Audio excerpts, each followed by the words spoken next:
চলেন এই ভিডিওতে দেখি আমরা কিভাবে মিট বক্সটা বানাইলাম। হাই, আমি বুবু চলে আসলাম আজকে হুট করে একটা প্ল্যান। আমার ছোট বোন আসবে আজকে বাসায় আসবে, তো যেহেতু আমার কিচেনে আসছে হুমাই আসমান আসছে আর আমিও কিছু না খাওয়াই বিদায় করবো, তো হয় না। তো গতকাল আমি যে চিকেন বলটা বানাইছিলাম সেই চিকেন বলটা দিয়ে আসলে ওকে দেখি মিট বক্সটা বানাই দেওয়া যায় কিনা।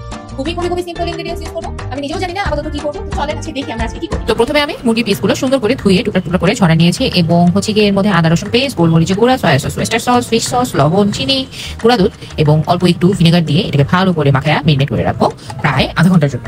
এরপর আলুগুলোকে ফ্রেঞ্চ ফ্রাইয়ের মতো কেটে একটুখানি সিদ্ধ করে ভালো মতো ঝরায়া শুকায় নিব আলুগুলোকে।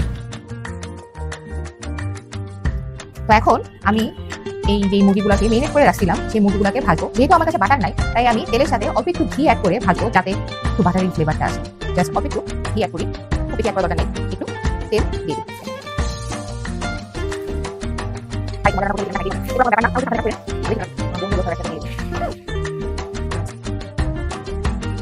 এখানে যাচ্ছে হচ্ছে গিয়ে মরিচের গুঁড়া, লবণ, কর্নফ্লাওয়ার আর হচ্ছে ময়দা, ডালের গুঁড়া, তাই না? আর হচ্ছে কি এখানে দিচ্ছে একটা ডিম। তোমরা যৌথ দূরে কাজ করতেছি কিন্তু মেইন ক্যামেরার সামনে আসতে চাচ্ছি না। আমার এটাও ভাজা হয়ে গেছে, আলু মাখানো কমপ্লিট হয়ে গেছে মোটামুটি। এখনই তো দেখে খাইতে মন দিবে,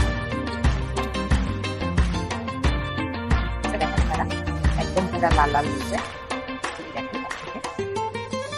যে মিট বল গুলো আমি বের করে রাখছিলাম ওই মিট বল গুলোই আমি একটা একটা করে এখানে সুন্দর মতো ভেজে নিব।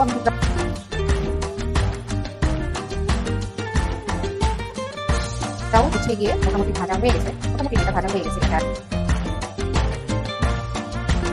তো এখন আলুগুলো ভাজবো, আলুগুলো ভাজার জন্য বেশি তেল দরকার হবে। তেলটা কিন্তু অনেক অনেক অনেক গরম হচ্ছে, তাই আর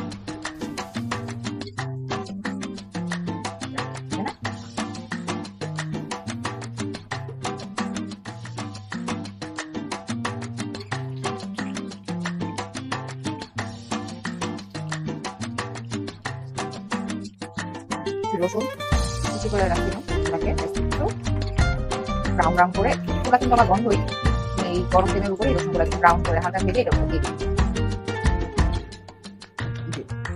আমি হচ্ছে আগে থেকে মেয়োনিজটা রেডি করে রাখছি। এই মেয়োনিজের রেসিপিটা আমার চ্যানেলে আছে, তো আমি নিচে কমেন্ট বক্সে এই রেসিপিটা দিয়ে দিব আপনাদেরকে। তো এই মেয়োনিজটা আমি এখন অ্যাড করে দিব, আর কোনো সসই আমি অ্যাড করব না, জাস্ট এই মেয়োনিজটাই আমি পুরোটা অ্যাড করে দেব।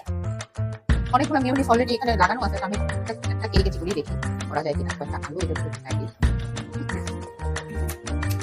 আলুটাকে আমি চেক করে নিব ভালো মতো যাতে গায়ে একটু সেই মেয়োনিজগুলো আছে সব আলুগুলোর মধ্যে লেগে যায় না। আপনারা এখানে আলুগুলো দিয়ে অথবা যাই খাচ্ছেন তা দিয়ে একটুখানি চেক করে বাকি মেয়োনিজগুলো বের করে নিতে পারবেন। এটা হচ্ছে আমার তৈরি করে নিজের কি সম্পূর্ণ। এখন এটাকে মাখা দিতে হবে, সুন্দর লাগছে না?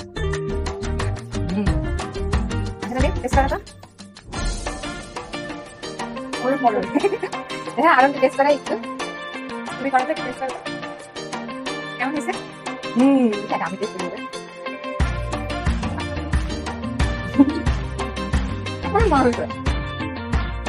আপনারা যারা বাসায় বসে আছেন এবং চিন্তা করতেছেন যে কি খাওয়া যায়, তো আমার এই মিট বক্সটা বানিয়ে খাইতে পারে, খুবই মজা হয় এবং খুবই সহজ, বাসায় ঘরে জিনিস দিয়ে আপনারা বানাইতে পারবেন।